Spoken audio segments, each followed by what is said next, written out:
A lot of attention and a lot of care. A day after a police vehicle was set ablaze by unknown miscreants at Mawlai, Mawroh, Director General of Police L.R. Bishnoi on Monday said that a case has been registered and an inquiry has been initiated into the incident.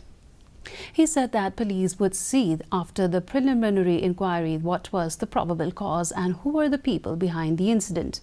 Those responsible will not be spared, Bishnoi told media persons on the sideline of a program at the State Central Library premises.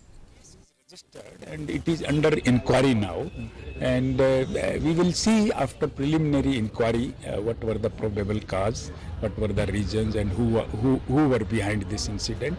So after registration, already investigation started, and it may take a little bit time, but we will do it. The first 3-day Northeast FPO